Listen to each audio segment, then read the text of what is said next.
பெண்களின் பாதுகாப்பை உறுதி செய்வதிலும் பெண்களுக்கு எதிரான பாலியல் வன்கொடுமைகளில் ஈடுபடுவோர் மீது தயவு தாட்சணியமின்றி நடவடிக்கை எடுத்து சட்டப்படி அவர்களுக்கு கிடைக்க வேண்டிய தண்டனைகளை வாங்கி தருவதிலும் உறுதியோடு செயல்பட்டு வருகிறது நம்முடைய தமிழ்நாடு அரசு. அரசின் இந்த நடவடிக்கையை பற்றி இந்த மாமன்றத்தில் நான் பலமுறை எடுத்துரைத்திருக்கிறேன். பெண்களுக்கு எதிரான குற்றங்களை இரும்பு கரம் கொண்டு அடக்கி ஒடுக்கி வருகிறது இந்த அரசு. 86 விழுக்காட்டிற்கு மேலான வழக்குகளில் 60 நாட்களுக்குள் குற்றப்பத்திரிகை தாக்கல் செய்யப்பட்டிருக்கிறது இந்த அரசுதான். பள்ளிகள், கல்லூரிகள், பொது இடங்களில் பெண்கள் பாதுகாப்பு பற்றி 2,39,000க்கும் மேற்பட்ட விழிப்புணர்வு நிகழ்ச்சிகளை நடத்தி காட்டியிருக்கிறதும் இந்த அரசுதான். சத்யா என்ற பெண் ரயிலில் தள்ளிவிடப்பட்டு கொலை செய்யப்பட்ட வழக்கில் தூக்கு தண்டனை பெற்றுக் கொடுத்திருப்பதும் இந்த அரசுதான்.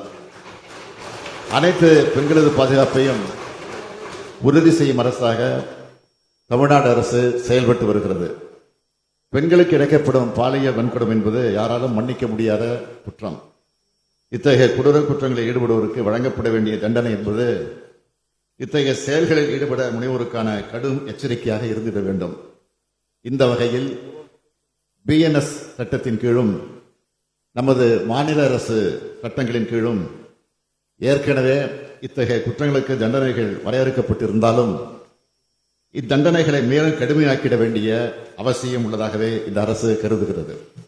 இந்த அடிப்படையில் இத்தகைய குற்றங்களுக்கான தண்டனையை மேலும் கடுமையாக்குவதற்காக பிஎன்எஸ் மற்றும் பிஎன்எஸ் சட்டங்களில் மாநில சட்ட திருத்தத்திற்கும் தமிழ்நாடு 1998ஆம் ஆண்டு பெண்ணிற்கு துன்பம் விளைவித்தலை தடை செய்யும் சட்ட திருத்தத்திற்கும் சட்ட முன்வடிவுகளை பேரவையின் ஒப்புதலுக்காக முன்வைக்கிறேன்.